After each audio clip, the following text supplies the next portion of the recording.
이 코너 제목은 아직 정해지지 않았습니다.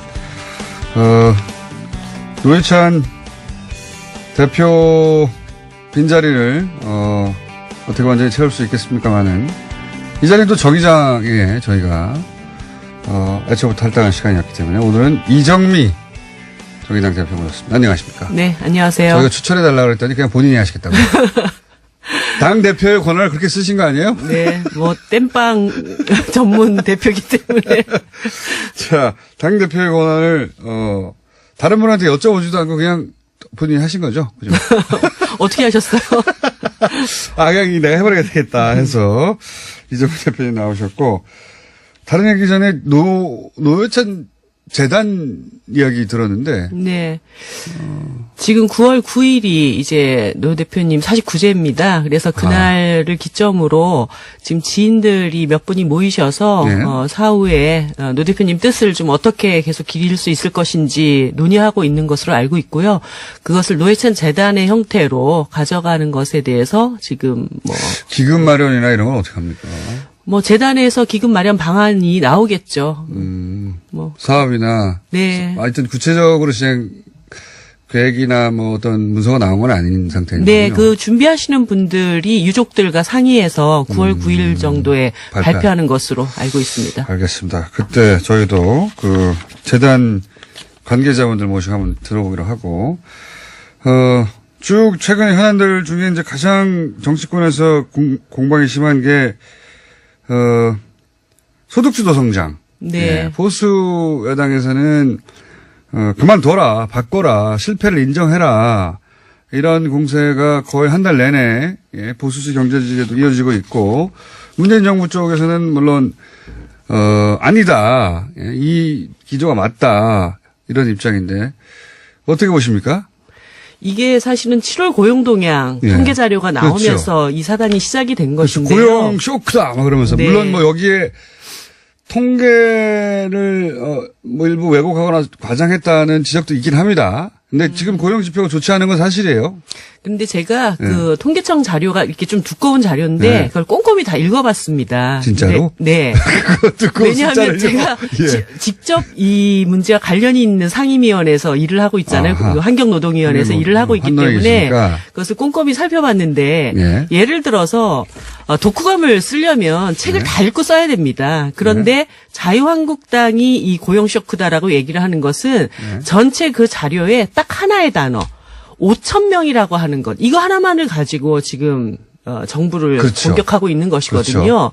그런데 실제 이 고용통계 자료를 전체를 다 보면 이것이 지금 소위 얘기해서 5,000명밖에 안 늘었다. 전년 대비. 그게 이번 정부 들어서서 급격한 최저임금 인상 때문이다. 이걸로 지금 공격을 하고 있지 않습니까? 그리고 그래서 소득주도 성장은 실패했고 이것을 전면 수정해야 된다. 그런데 이 통계 자료에는 정말 이것이 최저임금 때문이냐라고 하는 것에 대한 의문을 가질 여러 각도의 통계 자료들이 나와 있습니다. 사실 내년 최저임금은 아직 적용도 안 됐어요. 네. 그리고 실제 지금 고용 악화의 주요 원인을 제조업 그리고 40대 이렇게를 보거든요. 근데 제조업과 40대는 최저임금에 가장 영향을 덜 받는 업종과 세대라고 하는 것입니다. 그렇죠. 예를 들어서 제조업은 지금 자동차하고 조선산업 여기에서 큰 영향을 미치고 있는 맞습니다. 것이거든요. 여긴 최저임금 조선선 문 닫고 이런 거요. 네, 지금 군산 같은 경우에 현대중공업 문 닫고 대우 GM 문 닫고 이런 상황이 벌어지면서 그 주변에 자영업자들 함께 몰락하는 이런 상황들이 펼쳐지고 있는 거예요. 그래서 그건 최저임금하고 아무 상관이 없죠. 네, 그리고 계층별로도 20대와 60대의 경우가 뭐 한 16%에서 20% 가까이 최저임금에 직접적 영향을 받는 계층이라고 한다면 통계청 자료에 나와 있는 40대에서 고용 지표가 가장 악화됐다라고 얘기를 하는데 이 40대는 6% 이하의 영향을 미칩니다. 그러니까 모든 걸 최저임금으로 몰아서 지금 공격하고 있는데 실제 근거는 없다라고 하는 것이죠. 그리고 더 핵심적인 것은 그거 다 본인이 직접 무슨 하신 거 맞습니까? 네. 제 책 열심히 읽었다니까요. 저 공부하는 당대표입니다. 왜 이러세요? 보통 보좌관들이하고 당대표는 바빠서 그러면. 요즘은 그렇게 해가지고 어디 가서 못 이겨요. 그래요? 네, 그리고 보통 보면 이제 자영업자들이 네. 최저임금 때문에 장사하기 너무 힘들다. 네, 네. 이런 얘기를 하잖아요. 그리고 어저께도 김성태 원내대표께서 가장 강하게 잘못된 네. 가짜 뉴스를 네, 가지고 네. 이제 자영업자가 최저임금 올라서 어떤 고용원을 잘랐고 그분이 네. 뭐 자살을 했다. 근데 실제 그게 있지도 가짜뉴스죠. 않은 일인데 네. 그걸 막 공개적으로 언론에 나와서 얘기를 하시는. 가짜뉴스라는 게 이미 많이 밝혀졌는데. 예, 근데 그것도 파악을 안 하고 나가신 거죠. 네. 그런데 보면은 고용원이 있는, 그러니까 사람을 쓰는 자영업자의 경우에는 오히려 증가를 했습니다. 그래요? 7만 명 정도. 그러니까 사람을 써야 최저임금에 영향을 받든 말든 하죠. 네. 근데 사람을 쓰는 자영업자는 오히려 증가를 했고 네. 고용원이 전혀 없는 자영업자. 그러니까 사람을 쓰지 않고 내가 그냥 내 가게 운영하는. 최저임금하고 아무 상관이 없죠. 예. 그 자영업자는 한 10만 명 정도 올락을 했다. 그러니까 이게 뭐냐면 우리나라가 네. 뭐 경기가 조금만 나쁘고 기업이 조금 타격을 입으면 일단 사람 자르는 구조조정부터 합니다. 네. 그래서 거리로 밀려 나온 많은 분들이 일단 가게 하나 차리는 거예요. 네. 그러면서 이 자영업자가 포화 상태가 되면서 그 중에서도 가장 영세한 자영업자들, 네. 그냥 혼자서 가게 그러니까요. 하나 고용원이 없다는 건 혼자 네. 한다는 얘기죠. 예, 아득바득 혹은 이제 가게 운영하시는 분들이 혹은 가족이 둘이 한다든가 뭐. 네. 예. 실질적인 타격을 입었다. 그러면 그 원인은 뭐겠는가? 뭐 너무 상식적인 거 아닙니까? 임대료 너무 높고 뭐 골목에서 뭐 치킨집 하는데 바로 옆집에 또 치킨집 있고 편의점 하나 있는데 편의점이 바로 옆에 거리가 또 너무 만들어지고 가깝고, 예. 그래서 실제 편의점주들은 전체적인 가계 소득이 줄어드는 데 반해서 우리나라의 주요 편의점 대기업 예. 편의점업을 본점, 운영하는 본점 대기업들은 오히려 매출액이 상승했다라는 그렇죠. 이런 예. 통계가 왜냐면 숫자만 늘어나면 되니까 자기들은. 네, 나와 가맹점에. 있습니다. 그래서 사실 이 5천 명이라고 하는 것 때문에 마치 최저임금 때문에 이 나라가 뒤집어진 것처럼 난리를 치지만 우리가 까마귀 고기를 먹지 않은 이상해야 우리나라 경기가 왜 이렇게 안 좋았는가는 몇 달 전부터 벌써 얘기해왔던 것입니다. 전반적인 자동차 조선업을 비롯한 제조업. 어떤 제조업의 위기, 거기다 미중무역 갈등 속에서 우리가 어떻게 살아남아야 될 것인가에 대한 위기, 그리고 자영업자 포화 상태에서 나타나는 위기, 그리고 높은 임대료나 가맹점의 어떤 가맹점료라든가 그리고 대기업의 어떤 납품단가 후려치기라든가 이런 대기업 갑질 때문에 오는 위기, 이런 어떤 종합적인 상황들이 이미 존재하고 있었던 것인데 그 얘기는 싹 어디로 사라지고 최저임금 때문이다. 예. 답답한 일인 것이죠. 예. 그 사기에 가까운 거죠. 예, 사실은. 저는 그렇다고 봅니다. 네, 지금 말씀대로 지금 이제 그 통계 몇 페이지짜리입니까? 한 7, 80페이지 정도 되는 것 같은데요. 예. 숫자로 가득 찬 걸 읽으셨어요? 예. 예. 본인 전공과 맞지 않지 않습니까? 뭐 전공이 어디 있습니까? 진보 정당 하려면 전공이 어디 있어요? 혹시 옆에서 해석해 주는 비서관이나 전문가의 도움은? 당연히 있죠. 당연히 그렇군요. 공부를 하죠. 예. 숫자만 봐서는 안 될 일이라고. 예. 예. 눈빛이 약간 흔들렸어요. 또 본인이 다 했다고. 아니 제가 공부를 했다고 그랬지 제가 혼자 해석했다고 얘기하지는 않았습니다. 아하. 요약하면은 최저임금의 영향을 가장 적게 받는 40대, 그리고 최저임금하고 아무 상관이 없는 고용원이 없는 자영업자, 네. 오히려 최저임금의 영향을 받는 고용원 있는 자영업자는 늘어났고, 네. 고용 없는 가장 영세한 업자들이 줄어들었는데, 거기 또 재미있는 것 중에 하나가 고용의 질은 또 개선됐다라는. 아, 그래요? 예, 통계청 자료에 고용의 질 뭐냐면 고용보험에 가입한 노동자 수준은 또 증가했다라고 나옵니다. 그게 좋은 고용이죠. 네. 비정규직이 아니니까. 네. 네. 그러니까 이 지표를 종합적으로 보면은 고용 지표가 나빠졌다는 게 그 팩트가 아니네요.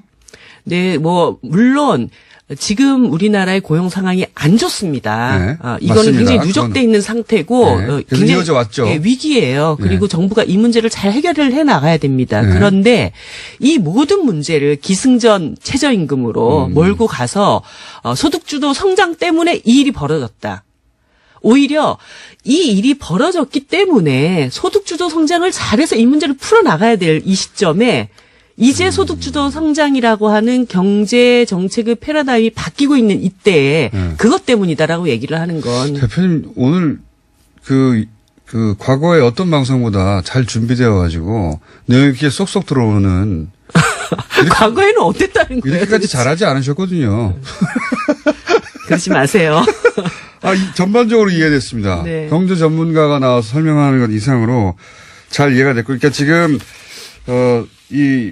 우리나라가 고용 어떤 국면에 있어서 경색 국면, 그러니까 고용이 악화된 것은 지표를 봐도 한 2014년 이후로 쭉 나빠졌더라고요. 계속해서 급격히 나빠졌는데, 그래서 고용 환경이 나빠진 건 맞고, 그래서 더더욱이 그 내용을 개선하기 위해서는 이 소득주도 성장으로 가야 된다. 이거 없앨 게 아니라 이런 말씀이시네요. 취지가 네. 전체적으로. 이번에 그 통계자료 논란이 있었지 않습니까? 예. 그 가계소득 관련되어서 네네. 이것도 이제 제가 도대체 무슨 일 때문에 네.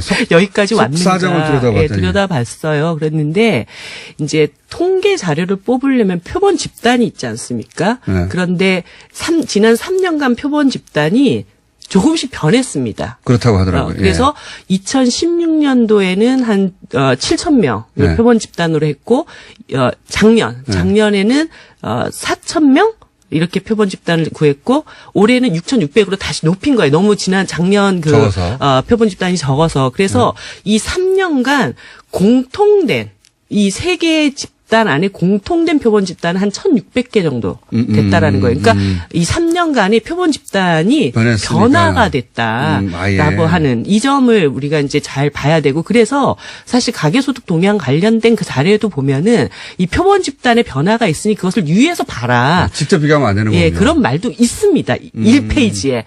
그렇게 있고 그래서 올해가 이제 작년보다 표본 집단 수가 늘어났는데 하필이면 그 늘어난 표본 집단이 1분위, 그러니까 전체 5분위 중에 가장 소득이 낮은 집단의 표본 수가 대폭 늘어났고 그 대폭 늘어난 수가 60대. 소위 우리나라의 저소득층 인구들이 많이 포함되어 있었기 때문에 과잉 대표됐군요. 네, 그래서 이제 소위 1분위 소득 지표가 확 나빠진 것처럼 얘기하면서 보였습니다. 이것도 소득주도 성장 때문이고 최저임금 때문이다 이렇게 얘기를 하는데 실제 그것을 보정을 해봤을 때는 작년과 올해의 1분위는 거의 보합세로 보여지고요.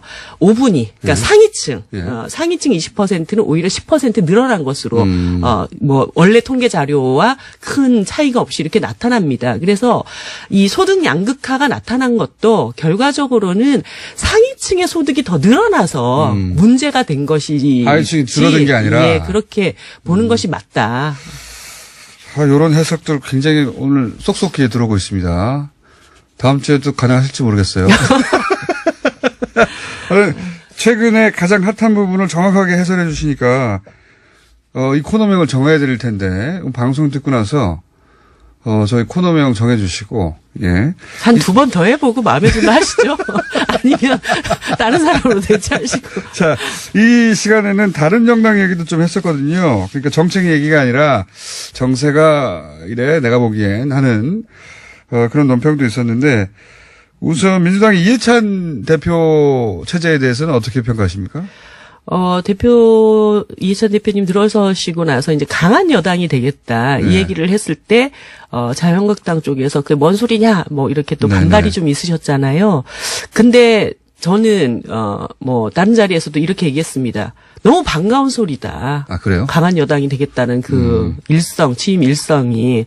왜냐하면 사실, 문재인 정부 들어서고 나서 저는 가장 큰 불만이 집권 여당이 어디 있는지 집권 여당이 보이지 않는다는 것에 대해서 가장 큰 불만을 갖고 있었습니다. 그러니까 행정부가 청와대가 해야 될 몫들이 있지만 대통령이 개혁을 추진해 나갈 때 국회가 이것을 탄탄하게 뒷받침해 줄 수 있는 그런 구조를 책임져야 되는 것이 집권 여당의 몫이잖아요. 강한 여당이라는 게 독불장군처럼 나 혼자 다 하겠다는 것이 아니라 오히려 야당들 만나서 어를 건 어르고 달랠 건 달래고 그러면서 정부의 어떤 개혁 추진 방향으로 국회가 협치할 수 있는 어떤 리더십을 발휘해 나가는 적임자라고 보십니까? 저는 뭐 그런 점에서는 뭐 베테랑이 기한하셨다라고도 말씀드렸지만 가지고 있는 경륜이나 뭐 지혜나 경험 이런 것들을 총가동해서 또 특히 이해찬 대표께서 본인이 다음 총선이나 그 다음에 어떤 자신의 정치적인 없죠. 예, 없다고 선언을 하셨기 총선, 때문에 대선 본인 지금 나갈 게 다 아니기 때문에. 네, 그래서 모든 것을 쏟아부어서 이 정부의 성공을 위해서 노력하는 그런 당대표가 되실 거라고 저는 생각을 하고 그런 점에서는 뭐 전체 지금 국회 안에 그동안 굉장히 어려웠던 정당들 개인적인 간에 친분은 좀 있으십니까? 저는 없습니다. 선 차이가 워낙 커가지고. 예, 그렇죠? 저는 없고 시대가 이렇게 옆에서 앉아서 얘기해 본 거는 그저께 우리 당에 예방에 오셨을 때 옆에서 이렇게 처음 얘기를 나눴습니다. 깎아는 분입니다, 그 양반이. 네. 저는 별로 그렇게는 안 느꼈는데 그 사이 많이 변하셨나 봐요. 이제 마지막이라서 그런가. 시간이 다 돼버렸네. 재밌었습니다, 오늘. 예. 재밌었는데. 여기까지 해야 되겠네요. 좀 더 하고 싶은데. 그죠? 아니구나. 1분 남았다. 시간 잘 봤습니다. 이 완전 꽁으로 얻는 기분입니다. 그러면 네. 바른미래당은요? 누가 됩니까? 바른미래당 제가 누가 될 것 같다 얘기하면 다른 후보들한테 혼나는 거 아닌가? 이렇게 정의당 입장에서는 누가 됐으면 좋겠습니까? 저는 뭐 손학규 대표가 되시는 것도 뭐 나쁘진 않다고 보고. 그래요? 예. 어떤 의미에서 나쁘지 않다는 겁니까? 결국 공격하기 좋다? 저는 공격을 일삼는 정치는 지향하고 있습니다. 서로 협력할 수 있는 정치적 방향으로. 공격도 자주 일삼으시던데. 아닙니다. 그쪽 그렇게 바른미래당의 당대표 가능성이 제일 높아 보인다? 손학규 대표가? 예, 뭐 그렇고 또 지금은 뭐 이제 올드보이의 기한이다 이런 얘기는 하지만 지금 국회가 굉장히 중요한 길목을 지나가고 있기 때문에 일단 협력하고 머리 맞댈 수 있는 그런 분이 되시는 게 좋지 않을까? 예. 오늘 첫 시간이었습니다. 이정훈 대표. 감사합니다. 네. 안녕.